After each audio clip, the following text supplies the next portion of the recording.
એસઆઈઆરની કામગીરી કરતા વધુ એક કર્મચારીની તબિયત લથડી.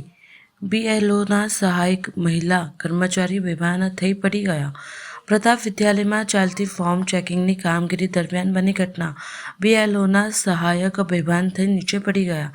સાથે કર્મચારીઓએ પ્રાથમિક સારવાર આપી તેમ છતાં સારું ના થયું.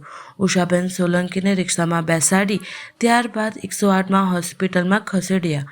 ઉષાબેન સોલંકી ગોરવા આઈટીઆઈના કર્મચારી સારવાર દરમિયાન મોત નીપજ્યું હતું. આ સંદર્ભે જિલ્લા કલેક્ટર અનિલ ધામેલિયાના દ્વારા મીડિયા સમક્ષ પ્રતિક્રિયા આપી હતી. આજે સવારે એસઆઈઆરની કામગીરી ચાલી રહી છે, જે દરમિયાન આપણે કલેક્શન માટેના અલગ અલગ ભાગોની અંદર કેમ્પ માટેની કામગીરી કરેલી હતી.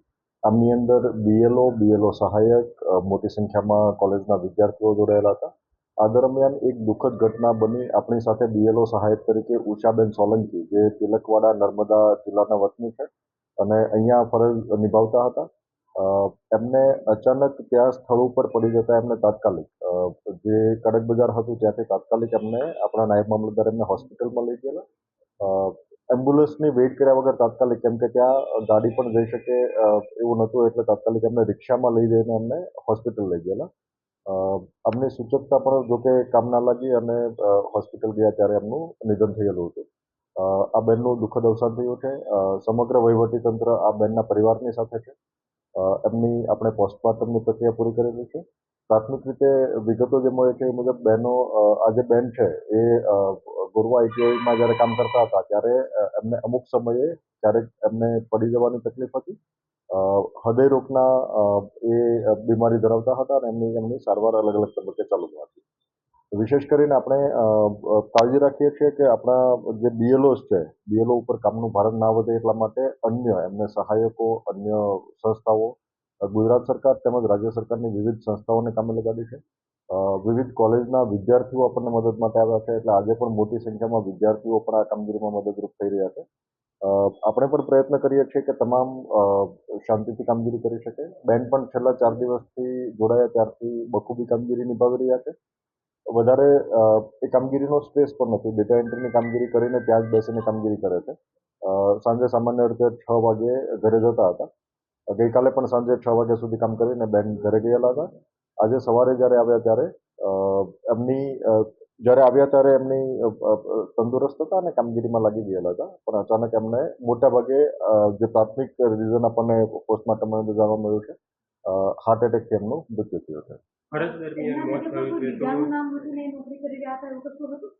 વિશેષ કરીને આપણી આગળ જે વિગતો છે એ મુજબ એમાં 3 વ્યક્તિઓ, એમના સુપરવાઇઝર, એમના સ્ટોર કીપર અને સાથોસાથ આ બેન જે સિનિયર ક્લાર્ક તરીકે ગોરવા આઈટીઆઈમાં ફરજ નિભાવતા હતા, એ ત્રણેયના નામ આસિસ્ટન્ટ તરીકે હતા. આસિસ્ટન્ટ તરીકે આપણે એમને જ્યારે આસિસ્ટન્ટ તરીકે આપણે મૂકીએ છીએ ત્યારે ફૂલ ટાઈમ આ કામગીરીનો હુકમ નથી કરતા. એના બદલે બીએલઓની કામગીરી કઈ રીતે રિલીવ થઈ શકે, અન્ય વિભાગની કામગીરી કરતા હોય સાથોસાથ આ વધારાની કામગીરી તરીકે કરી શકે, એટલા માટે આપણે એમને સ્ટાફનો હુકમ કરીએ છીએ. આ ત્રણેય બહેનો સાથે મળીને કામગીરી કરતા હતા અને અલગ અલગ કામગીરીમાં મદદ કરતા હતા. આપણો વિશેષ પ્રયત્ન એ છે કે જ્યારે બીએલઓ અત્યારે કામગીરી કરે છે, ફિલ્ડની જવાબદારી પણ છે, સાથોસાથ ડેટા એન્ટ્રીની જવાબદારી છે. ત્યારે આ ડેટા એન્ટ્રીની જવાબદારી અન્ય સહાયકો મારફતે, અન્ય આસિસ્ટન્ટ મારફતે નિભાવાય એ માટેનો આપણો સતત પ્રયત્ન છે.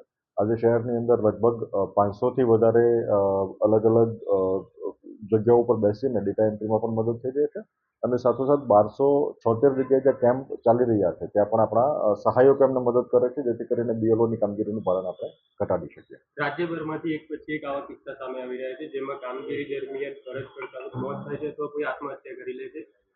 આપને શું માનવું છે કે કોઈ પ્રેશરાઇઝ દબાણ કરવામાં આવે છે કામગીરી કરવા માટે, કોઈ ટાર્ગેટ આપવામાં આવે છે કે શું છે? વિશેષ કરીને હું ચોક્કસથી માનીશ કે જહેમતવાળી કામગીરી છે, જેમની અંદર એસઆઈઆરની કામગીરી આપણે સઘન રીતે કરી રહ્યા છીએ. પણ આપણા કિસ્સામાં જે બેનનું નિધન થયું છે, કિસ્સાની અંદર ન કોઈ કામગીરીનું ભારણ હતું કે ન કોઈ દબાણ આપવામાં આવેલું હતું. એમને કોઈ દિવસવાર આપણે ટાર્ગેટ પણ નથી આપતા. સહાયક તરીકે આવે છે એટલે એમની કોર રિસ્પોન્સિબિલિટી બીએલઓની રિસ્પોન્સિબિલિટી જેટલી ઓછી થઈ શકે એ દિશાનો પ્રયત્ન આપણો હોય છે. અને એમની અંદર હજારોની સંખ્યામાં આપણી સાથે આજે શાળાના વિદ્યાર્થીઓ, અન્ય શિક્ષક મિત્રો, સાથોસાથ અન્ય સંસ્થાના કર્મીઓ, કેન્દ્ર સરકારના ઘણા બધા કર્મીઓ, બેંકના કર્મીઓ, એલઆઈસીના કર્મીઓ, એ બધા પણ આપણી સાથે લાગ્યા છે. એટલે બેન અગાઉથી હાર્ટના પેશન્ટ હતા અને આ કિસ્સામાં એમને કોઈ દબાણ કરવામાં આવ્યું હોય અથવા તો અન્ય રીતે કામગીરી લેવામાં આવ્યું હોય એવું નથી. ઘટના ચોક્કસથી દુઃખદ છે અને સમગ્ર વહીવટીતંત્ર બેનના પરિવારની સાથે છે. બુથ લેવલ ઓફિસરને આપણે જેમનું નિધેલી છે ઇલેક્શન કમિશન ઓફ ઇન્ડિયા મારફતે આ વખતે શક્ય હોય ત્યાં સુધી તેવું પણ છે કે શિક્ષકો ઉપરાંત અન્ય સંસ્થા આપણે પણ કામગીરીમાં જોતરી છે. સાથોસાથ ઘણી બધી અને કેન્દ્ર સરકારની જે સંસ્થાઓ છે એમના કર્મીઓ પણ લાગે. અત્યારે હાલના તબક્કે જે કામગીરી ચાલી રહી છે ચોક્કસ જહેમતપૂર્વકની કામગીરી છે, લાંબા સમયની ચાલનારી છે.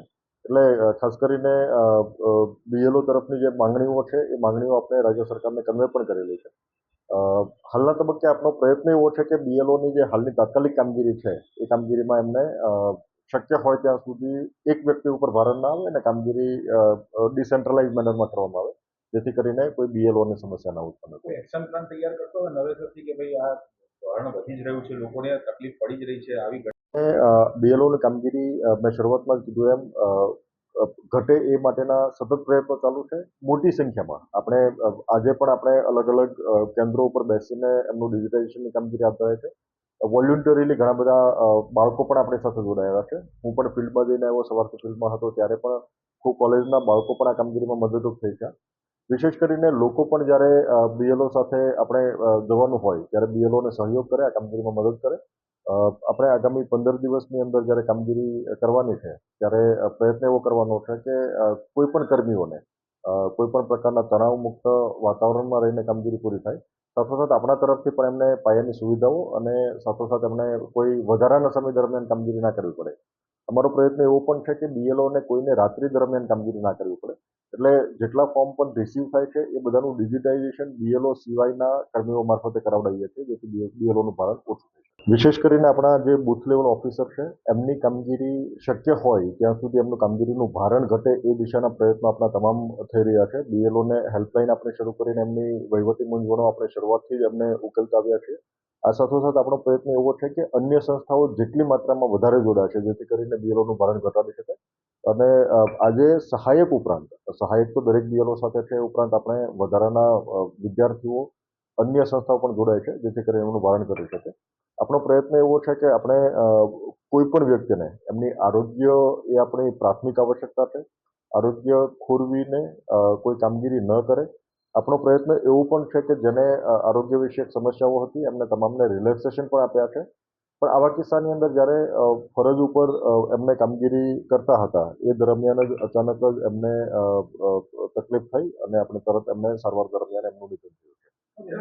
એવું કહી રહ્યા છે કે એમને વારંવાર સૂચન કર્યું હતું કે ભાઈ મને મારી તબિયત નથી સારી રહેતી અને હું આમના જે છે ઉષાબેન સોલંકી ની આપણે વિગતો જે ઉપલબ્ધ થઈ છે એમના જે તે સંસ્થાના આચાર્ય મારફતે પણ એ બાબતે એમની વિગતો લેવામાં આવી છે. બેન ત્યાં પણ ફરજ નિભાવતા હતા અને અહીંયા પણ ફરજ એમનું બીમારી હતી, હૃદયરોગની બીમારી હતી, પણ ફરજ નિભાવતા હતા, ફરજ એમની ચાલુ હતી. અહીંયા પણ આપણે એમને ફરજના સમયગાળાથી વધારે કામગીરી બેન પાસેથી નથી લીધેલી અને સાથોસાથ એમણે ફરજ મુક્તિ માટેની માંગણી કોઈ ન પ્રિન્સિપાલ પાસે, ન આપણા એઆરઓ પાસે અથવા તો ન નાયબ મામલતદાર પાસે માંગી છે. બખૂબી નિભાવતા હતા, ઉત્સાહથી નિભાવતા હતા, પણ એમને ફરજ દરમિયાન આ એક અકસ્માત થયો છે. સહકર્મીઓનું પણ એવું કહેવું છે કે છેલ્લા 5-1 વર્ષથી અમે સાથે કામ કરી રહ્યા છીએ, પરંતુ આવી કોઈ તેમની સાથે કોઈ એમને રોગ હોય અથવા તો આવો કોઈ બનાવ બન્યો હોય તેવું ઘટના ક્યારે સામે આવી નથી? બેન હૃદયરોગના એમને બીમારી હતી અને એમની સારવાર લઈ રહ્યા હતા. એમની વિગતો પણ આપણે એમના આચાર્ય મારફતે અને એમના પરિવારજન મારફતે આપણને મળેલી.